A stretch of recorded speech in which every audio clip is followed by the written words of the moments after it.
button it's thinking about.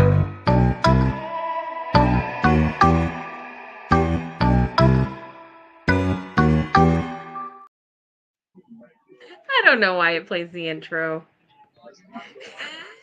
Plays the intro with Probably, gusto. There we probably go. because I All right. forgot. So There we yeah, go. welcome back. I was just on Instagram and Facebook and YouTube with our Wednesday night lives for Yarn Adventure, and so now we're Which I here missed. chatting.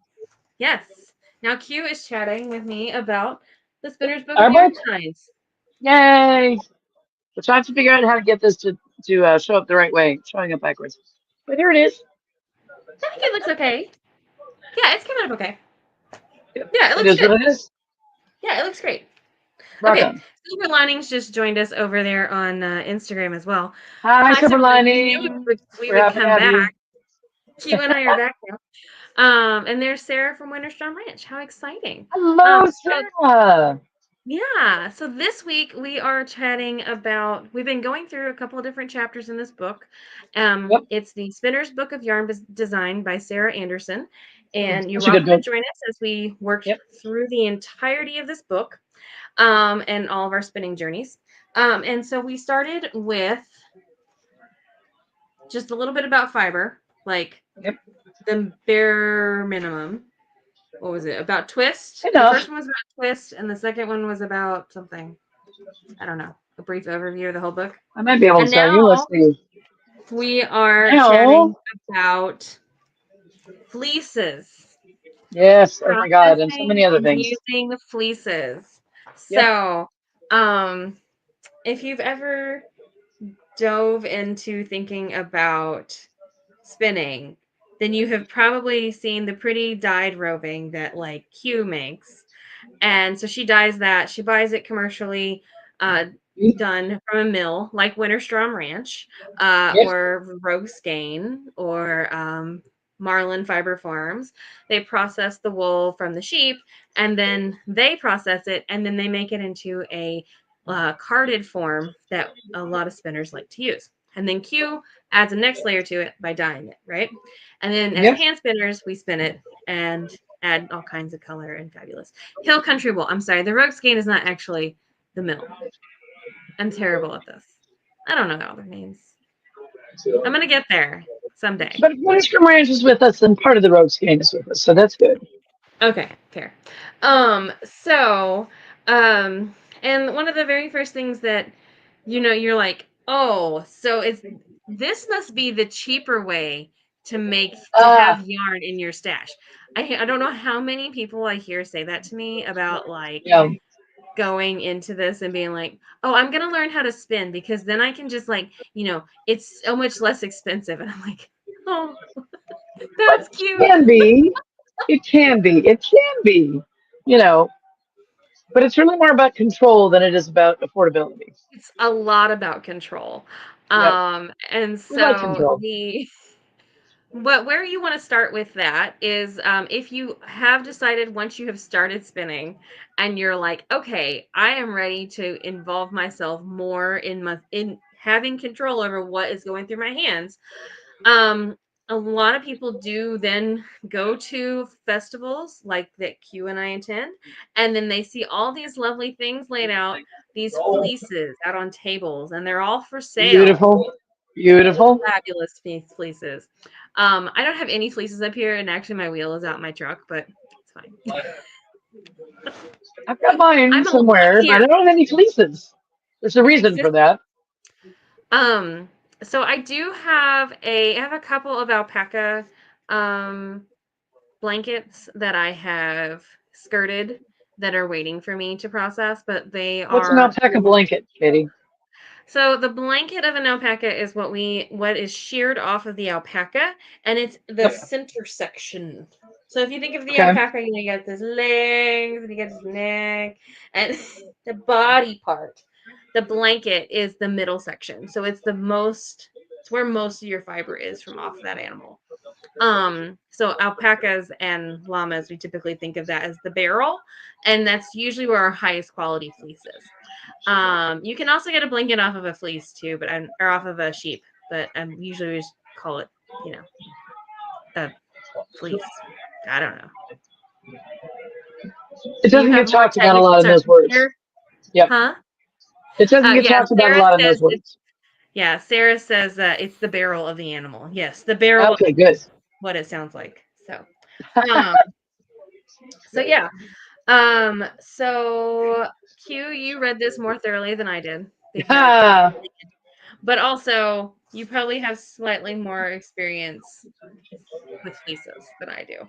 well, So slightly, yeah. So here's the thing about buying fleece. I mean, we encourage that. Um, you do Buying a fleece is a wonderful, or a saddle, Yes, saddle. blanket. Yes, yeah, a blanket. Thank you. We encourage buying the fleece directly off the animal because it is a fun experience. It is an experience like nothing else. I mean, it will get you closer to the origin of the animal than anything else, short of meeting the animal, which we had the chance to do at part of the Rogue Skeins ownership Orchid cohorts. Orchid Hill Farm. Thank you, Orchidville Farms, Yeah. which was amazing. We got to meet the fleece on the hoof, so to speak. But here's the thing about fleece, and here's the thing about fleece, I guess. You Fleece takes prep, right? Mhm. If you buy a fleece, even if you buy clean fleece, like for example, I buy fleeces from a company that buys them and processes them and sells them already ready to work with, which is wonderful. But that comes at a premium price. If you want to work with a fleece yourself, that is an awesome thing and something you should totally do if that is the thing that calls to you. But it takes extra work because alpaca and llama and sheep, they are not, they don't hang out in antiseptic environments, right? Definitely not. They hang out outside. They do their own thing, even if they are what's called coated, even if the sheep in particular have a garment on them that protects most of their fleece from where the sheep are. You're still going to get some extra stuff. And if the sheep are not coated, you're going to get more of it. And when I say extra stuff, I mean, whatever the sheep is wandering through. So vegetable matter, whatever kind, whatever is native to the area the Mhm. sheep is part of. And also anything the sheep, how to put this, decides to let go of that does not actually leave. Yes. So when you're buying a fleece, for starters, if you're going to buy a fleece, you want to look for something that has been what's called skirted, which means the big pieces of vegetable matter, the big pieces of whatever vegetation is in the sheep's environment at the time, have been taken off, and also whatever the sheep decided to let go of, that the sheep has not actually let go of, needs to also be taken off. Those are usually referred as dung tags. So you can buy a fleece without having any of that done. But if you want to work with the fleece without a lot of extra work, you're wise to buy a fleece that's been skirted at least. Once Hmm. you buy a fleece that's been skirted, the sheep also do not take regular showers. Like this is not a part of fiber animals' lives. Sheep, goats, llamas, whatever. That is not a thing they do. So when you buy a fleece or a blanket, even if you buy it skirted, you are looking at something that you're going to typically want to clean before you work with it. Now, there are people who like to spin in a way that's called from the grease, where they take a particular sheep fleece and they get rid of the major vegetable matter and the major dung tags. But then once that stuff has been taken out, they spin directly from that fleece. And the reason they call it spinning in the grease is that, Miranda, we love you, Miranda, and we admire you, and we want to be you, and you can have that job, at least from my perspective. And someday Miranda we should has actually, Angry Sheepdog yep, Studio, and she says that processing her own sheep fleeces it's and her alpaca passion. fleeces are her passion. And Um, when Miranda gets a passion involved, that is a thing to admire. But and then Sarah also said that all fiber people should experience it at least once, and which is a fair call. you appreciate yarn a little bit more once you have and fiber arts once you Ooh, have worked through yeah. some of that fleece in some way. So Well, I just think that's true. It's like if you're a meat eater, mhm, seriously, it's like being aware of where the meat came from. If you're a person who eats hamburger, understanding where that hamburger comes from and what it has to go through to get there gives you a bigger perspective on what you're doing. And there are a lot of things to be said for a rich perspective like that. That said, I'm probably going to have to look up Miranda and or Sarah at some point and say, okay, teach me because I have a tendency to want to skip that part. But they're both right. I mean, it's a great place to start. But you do have to be aware that that is where you are starting. If Yes. you buy a fleece that needs to be skirted and cleaned or skirted and spun from the grease, it's a good idea to be an informed purchaser. There's no moral weight to that. But it is different than buying locks or buying roving or buying top. You are buying something that is much closer to the original fiber animal. And when you do that, you are taking on a new and different aspect of the process. And Yes. that is a good thing. But it is a different thing than just going, oh, I think I'm gonna buy this fiber and buy this fiber and just go. So Miranda says go to shearing day if you can. It's a whole different look at that beautiful fiber. Watching a shearing is really wonderful if you have that chance. And a lot of fiber festivals, it's a good idea to check and make sure. I went to a fiber festival once and I was teaching, and someone walked into my class space and said, "Where are the animals?" And I was like, "Uh," and the person said, "My partner told me I would get to watch animals being shorn." And I was like, "I think there are bunnies," which is a very different, you should excuse the Yes, expression, a it's different different animal, different type of fiber processing, and you can different actually type tell of straight fiber from the processing. Yep. yeah, yeah. So, Um, but it's yeah. something to watch. I mean, it's an amazing thing to watch, and shearing is an incredible skill, and it's not a skill that everyone has, and it is a skill that is really worth watching in action. Mhm. So a couple of the things that we'll talk about during this time is VM or vegetable matter. Those are those little bits that get stuck in the fluff and they like to stay. So we run through a lot of the processes that we're going to talk about here with carding and um, yeah, carding, drafting, all those things are going to help pull out a lot of that VM. But also, the biggest part that's going to help with cleaning your fleece is going to be scouring. So that's like step one in that process. Scouring is Yep. essentially really, really hot water. And you're like, oh, wait, I know what happens when I put my wool in hot water. It shrinks. Yes. So, yes But and wait, no. Yes and no. but So wait. scouring is a very specific process that we use to basically remove a lot of that lanolin that is making it really greasy. And it's also cleaning the dirt and debris out of that animal. Um, Out of the fleece. So it basically will turn from a mucky brown, typically, depending on the sheep color to begin with, but from a mucky brown into a much lighter and brighter product. Just starting there, and that's a lot that we're saying. You can also, when you're evaluating a fleece, how much vegetable matter is in it, and then those you'll continue to pick out vegetable matter. I have commercially spun yarn that I'm still picking vegetable matter out of. I mean, that's just Yep. kind of part of it. um Yep. And and and then roving. I mean, that's the thing. You're going to find vegetable matter even in highly processed commercial roving and top, and it's mhm, because it just wants to stay in there. If you encounter that, do not assume that's a processing problem. It's just part of the whole process. And it reminds you a little bit, mhm, sometimes I'll pick up a hand-dyed top that has been through so many processes, and I'll be like, okay, there's a little grass in here. And it reminds me that it didn't come to me, it may have come to me bright purple, which, spoiler alert, no one has yet managed to raise a sheep that's bright purple, but it did not it did not come to me out of nowhere. It is rooted in the earth and it's rooted in the animal. And a lot of what we do is is rooted in that way. And that's an important thing to remember, that this is not a process that just exists by itself. It's a process that exists as part of a long tradition and a natural rhythm. so we're not going to be demonstrating scouring, but essentially what Sarah says over here at Winterstrom Ranch is that scouring opens the fibers and the scales up so that they can release that vegetable matter. That's why we get the water so hot. And Yep. then also release some of that lanolin. So what's really nice is that if it cools very quickly, basically we can skim the lanolin off the top of the water, which is great. And then we can use that for lotions and other things as well. Lanolin Very good makes for your your wool hands. super duper soft. It's also used for a lot of breastfeeding moms. Makes things feel a Yeah. whole lot better. But yeah, so those are definitely things that you can kind of keep in mind. And there's a lot of videos out there specifically about processing, scouring, and Yep. then and about skirting.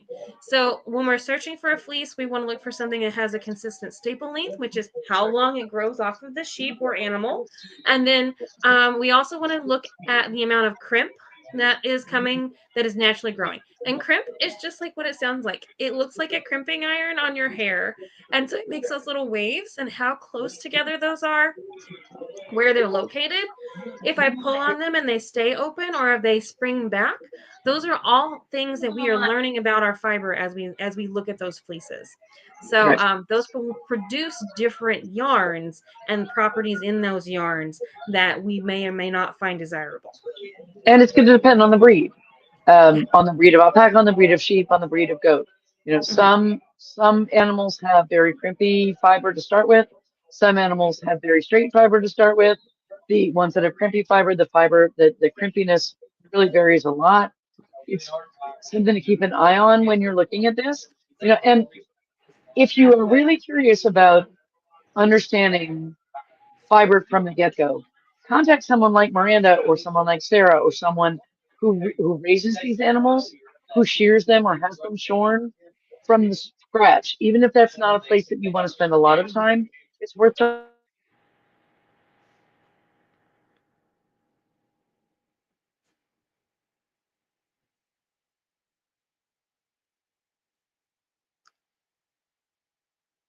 Q, I lost your feed, your sound.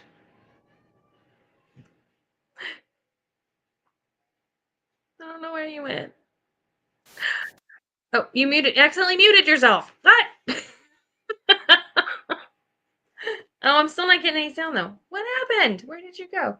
Okay, so there's several pages in this book specifically about choosing a fleece, and then also about the pre-processing, so that washing it and kind of getting through the first rinsing, drying, really going and starting to open up the locks. Locks are just the individual pieces that come off of the fleece. So when you pluck, you pull out a piece, and it looks like, it looks like a piece of hair, essentially. If you think about like dreadlocks and how those look on someone, that's kind of how it looks when it comes off the sheet. I'm still not getting any sound from EQ. Mm-mm.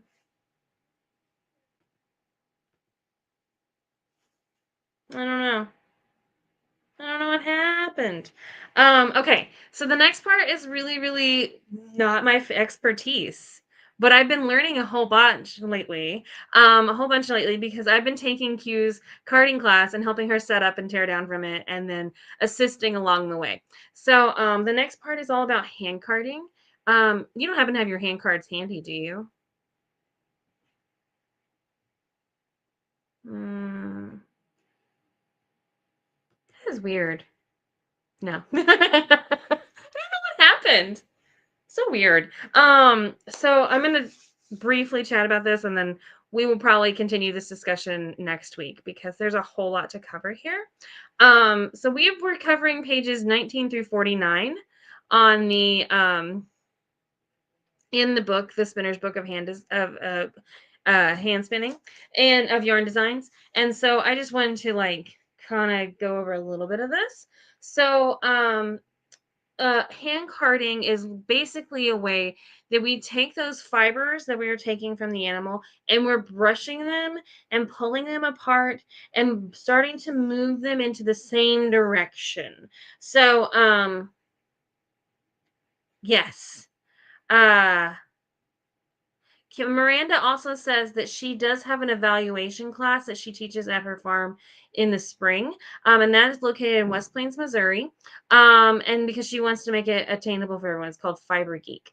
So if you're interested in that, reach out to me or Q, and we will make sure and give you all the information on that, and get you in touch with Miranda about taking and meeting some of her fabulous sheeps. So hand carding. We use different tools for hand carding, and it can be as easy as using a dog slicker brush. So a lot of times that's where Q's classes start, is using a dog brush in place of a hand card because it's a much smaller surface. And so you're able to really look and see what is happening and understand the mechanics on a small scale before we move up through hand cards and then to blending board and then to drum carder. So it's a really a cool process to see when I use the yarn, when I use the fiber and I rub it against these bristles that are essentially, if you think about a dog comb, they stand up and then they bend over. So they look kind of like this. And they're reaching out and they're grabbing the fiber as it comes along. So it's basically laying into the brush, whatever kind of brush you're using, it just lays in there. So I wish I was having some feedback from Q because I'm really not very good at this. I can see her like hiding in her back studio, but I can't hear her. So um, so a lot of times when we start playing with color and blending those things or just making spinnable amounts of fiber, we want to take those fleeces and we want to make them into smaller pieces that are easy for us to handle and then use with our spinning wheels or whatever spinning device we are using, whether it's drop spindle or spinning wheel or e-spinner or whatever it may be. There's some really cool tools out there. So um, the basically what's happening is we're opening up those fibers, we're spreading them out, we're forcing them all in the same direction, and then we can also do things with carding like hand cards, blending boards, and drum carders, where we're drafting those fibers together, pulling them together, and we're blending colors and textures and other materials as well as wool or alpaca or whatever fleece we're working with. So that's pretty neat too. Q is a big fan of using. Oh, she has another thing in here. Look, it's a dog slicker brush. Ooh, this is the one she uses for her class. I'm gonna give that a second. And so uh, that does come with her Getting Bowdy with It class. So if you are ever in a place where you can take a class with Q, I do highly recommend taking that. And that brush does come with your class and you learn how to use it. And I do recommend anytime we're talking about any of these things, really take a class, learn new things, try new stuff. Don't be afraid of take spending the money on something because honestly, you're going to come out better in the end. Miranda taught a class last year at Eureka Fiber in the Ozarks all about blending color. Um, and all of her, and so the color ones were, it was all optic blending. So she was using solid colors and she was showing you how to make the rainbow essentially just with colored dyed wool. And I think you started with 3 colors and that was all you worked with. And we made a whole gamut of rainbow colors, which is super awesome. Cute. I got you up there with those hand cards. So I don't know if you can see that or not. Oh, yeah, there's she's she's showing all the other things that are cool about what we do. I can't quite see. Yeah. So Miranda is super awesome, and that is one of those things that she is able uh to teach as well. So Q and Miranda both teach a class that really dives into that. Q teaches a lot of art bats. So hand carding, what we want to make sure is that if we're doing art carding where we're only going to be using one of those hand cards at a time and then we'll be using a burnishing brush or the dog comb to really help smooth those fibers together. If you are actually processing your fleece, you may use both combs. Is that correct, Q? Give me a nod. Yeah, okay, use both combs. I am not proficient at that. We will we might do a video next week where Katie attempts to use 2 hand cards at once. Oh yeah, here you go. There's Q. I really enjoy that she's adding all these visuals to this. This is a great this is working out very well. As she sips her water in the background. So basically you're laying at a 45-degree angle and then you're pulling down to stretch those fibers across each other. And then you'll lift up on the fluffy end to peel those off. And then it is in a form that's ready to spin. So it makes it really fluffy. Okay. Colored wool, those are where you're going to be starting to layer and blend and you're going to make different things. So on this picture, let me see if I can make it Yeah. So in this picture, she is demonstrating using a blending board. So you can see the burnishing brush is the what's in her hand, and then the board is actually covered with a layer of wool. And then you can see the different colors of other materials. So not just wool, but we're talking silk. Look like there's some Angelina in there, maybe some bamboo, a few different things going on here where so those are being burnished in. And then she'll actually use a technique where she pulls using two dowels. Hang on, let me back up here. She'll use two dowels and create a, she'll be using, what's the word, drafting. So you offset the dowels, giving yourself about about an inch to 2 inches on one side, and then that way you sandwich that around your floofy end, and then as you're gonna pull backward towards you and lift, and as you do that, you're gonna twist those dowels. So that's going to create a drafting effect. And drafting just means, like we talked last or 2 weeks ago, means that we're just pulling those fibers across each other. Okay.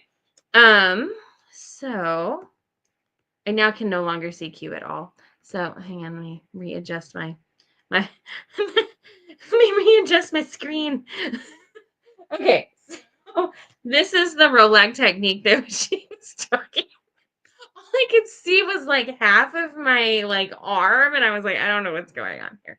Um, so this is the drafting technique where you're pulling those fibers across the tines of your board, and then and that's going to be an option for making roll logs. So a roll log is a, technically it's a woolen prep for spinning, because when we spin it, we often spin perpendicular to the way that we have drafted those fibers across. So if they are all going this way, we're spinning this way. So we pull them out.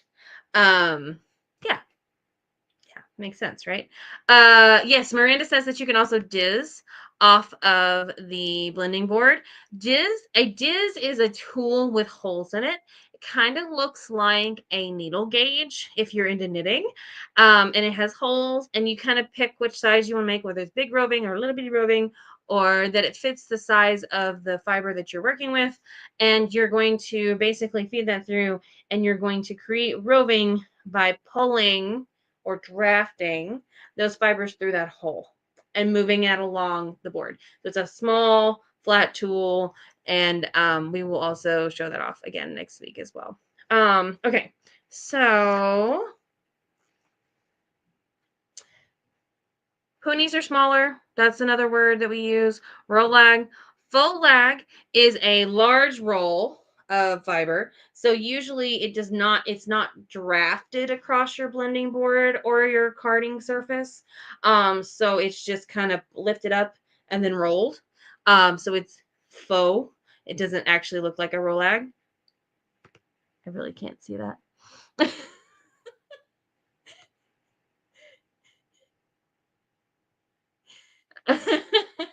Okay. Q says that she's sorry that she can't show herself, but she can show all the other fun stuff. And Miranda is very good at dizzing off of anything. So she taught Q and I how to diz off not only the blending board, but also off the drum carding surface, which is a really cool experience as well. So it's been a lot of fun to learn all of those things. Let me, there we go. Okay, so um, okay, so once you've kind of figured out how to make rolags and poonies, which are the smaller version of that, Q likes to put about I like about an ounce to 2 ounces on my blending board when I do something. Q does, you do 4 1 ounce blends. Yes. So she'll recreate a board 4 times, and then she'll make 4 to 6 roll logs off of that. And so that's a way that you can process that. The other thing that we can do, flicker brushes, which are a lot like slicker brushes. Like, they look a lot like dog combs, except the teeth are very, very close together. It's a much more dense carding surface. Is that right? Am I getting it right? I think so. That's how it always feels to me. It also has a slightly different shape. It's like turned sideways. So those are fun. And we can play some more with any of these tools if you see any of us in person. So I'm sorry, I can't really see anything. Okay. Combing. So once you have carded, you can spin directly from that preparation, whatever that preparation may be. And there's also combing. I do not own wool combs. They kind of scare me. Mainly because they're like the blade, the tines are like this long and they look like a murder weapon.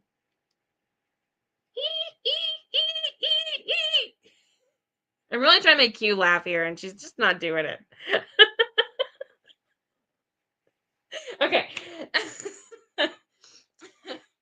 Anyway, they're the things that look they have a handle and then the tines come up off the handle and they really do look like you could just like right through someone's forehead. It's craziness. I wouldn't suggest it.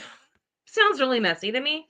But they are really great for separating out locks. So if you have one of those lovely sheep or here, she's got a picture for us. Oh, got an ad. So these are combs, and you actually anchor one and then you pull across with the other one. Um, so yes, and so basically you can actually spin directly off the comb, which is kind of a cool process. But it does help separate the longer fibers and the shorter fibers so that you can get different colors and almost gradients within a single sheet.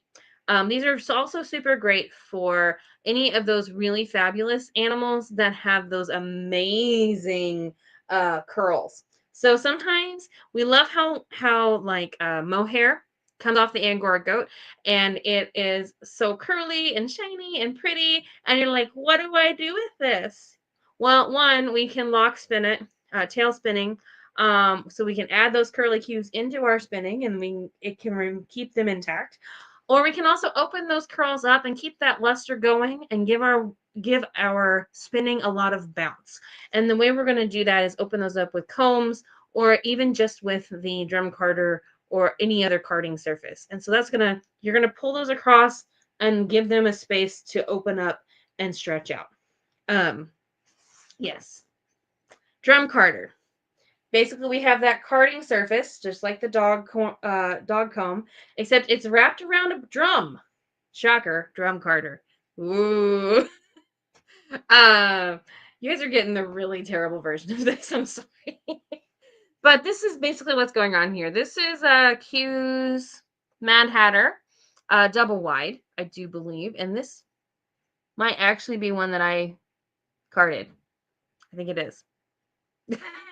um, so this is you can see the tines poking through the wool, and we've used it to basically it's licked up with there's two drums on a drum carder. There's a small one and a big one.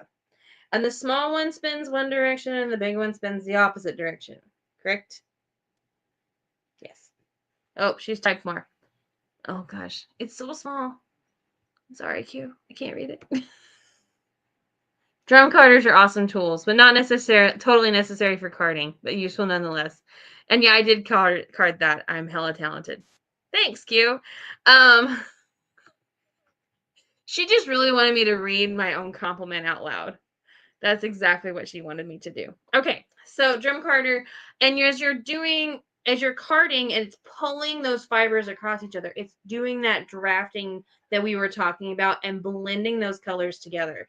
So that's what's really cool about a drum carder is that it takes all of these fabulous things and materials and textures, everything, and it goes ahead and it squishes them all together. And they do come in a lot of different sizes. I worked on one this past week, a brother, and it has similar carding cloth on both sides. Um, and it's a brother, and it I did uh sorry, Ella's having a fit outside. Um, so we did. I used this drum carder, and it was only what 4 inches wide, 3 inches wide, something like that. And so I can only fit about 1.5 ounces on there. Whereas the carder that's pictured right now on the screen, that one easily can hold about 3 ounces of fiber comfortably, and then 4 if we're pushing it. So I think that's about right. That seems about to be the right number. So and this is Q carding a lovely bat. I'm not sure where you are, but it's a lovely one. This is her Strotch Mad Hatter double wide. She also has 2 of these in a single wide format, so about half this size. And I have used all of those in various formats. Miranda says her carder has 2 liquor drums to make a smoother bat faster, which is fascinating. The Strotch is really interesting because the liquor brush is actually the carding cloth is actually tiny knives. So that one's really fun. Carders come in various widths and tines per inch densities. I love that she's now using larger type so that I can see it.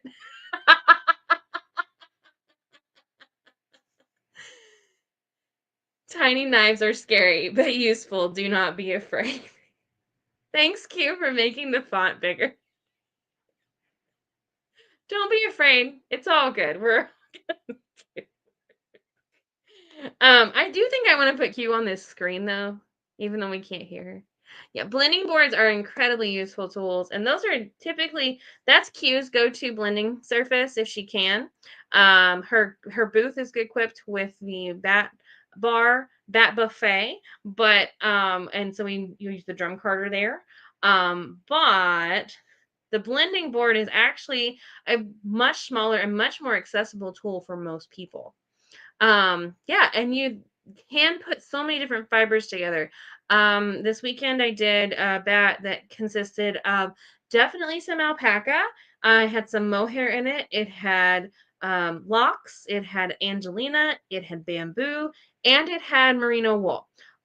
It makes for a lot more interesting spinning, and it also makes just for more visual interest. I would recommend if you're doing that, small bits and sandwich them in the wool whenever you're using a drum carder.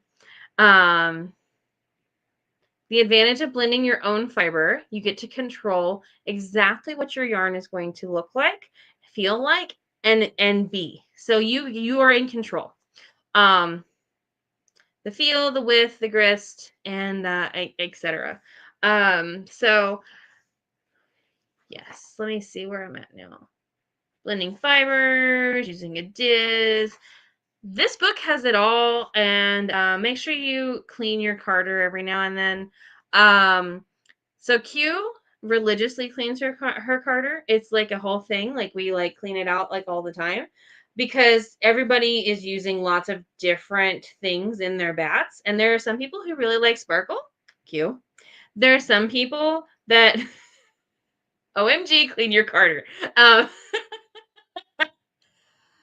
And then there's people who are not as sparkly. I still like sparkle. I just don't have as much sparkle as Q does. And so because not everybody wants to be a unicorn fart, we're not going to like basically hem them in by not cleaning the carder off. So it may also use like a hot pink or some crazy color that they are just not a fan of. So if we are cleaning that carder, do whatever you want to do. I don't care. Um, okay, Q is having things here, and I'm not reading them all. Basically, we shouldn't be judging any of the sparkliness levels of anyone and then side eyeing me because I am ridiculous. sparkles do rule. They do make life a lot more interesting. But most importantly, this is where the wild bats and these things that we are making and using these blending surfaces for are all about you, and you get to decide what goes into them and how you want to express yourself in that medium. So don't be afraid of it. All right. Yeah. Sorry. What Katie said. So Instagram is approximately 5 seconds behind, and I have both screens up like next to each other. So one's here and one's over here. And so they're moving at different rates as she's typing. And then I can see Q as well, which is also super fun. Okay. Miranda says that she started with flip combs and then picked cloud. And then fiber can be accessible to any person with any budget. Like we said, dog comb starts at $10, 10 to $20. You can get a really good one. And most of your hand cards are going to be, and flicker brushes are going to be something in the neighborhood of $40 to $75 for one to a pair, something along those lines. Q, apparently Miranda, Q is judging you because you have declared no sparkle contamination. Okay. Um, with love. She's only judging with love. Okay. So, yeah, so you can get a lot of different sizes of carding surfaces as well, hand cards or whatever. There's small ones, there's big ones, there's all kinds of sizes. So you definitely have bigger surfaces you can work with, or smaller surfaces, whatever makes you happy. And you may want to try some of these out to determine what your favorite is, but I can't see how much that is. But yeah, and then your blending boards are going to run you around $150 to $200 and up from there. And then drum carters start at the 500-ish range and go up from that point. So, and there are some smaller drum carters. The couple of the ones we were seeing this weekend, the brothers, were actually running around 300. So that's kind of nice. So, you do have some really accessible points. Then you can try different things out before you make a commitment. I think that's it. Is that everything? Did I cover it all? I don't know. Yeah, drum carters range have a wide variety of prices, and they can also be mechanized, as in electrical. So you can actually do an electric drum carter, and that is like the most accessible, but it's also the most pricey. So there you go. Okay, now that I have talked a whole bunch about something that I am mostly really good with, I hope you've enjoyed our chat today. I am so excited. Miranda says that she loves sparkle, just not in everything. Thanks, Q. Okay.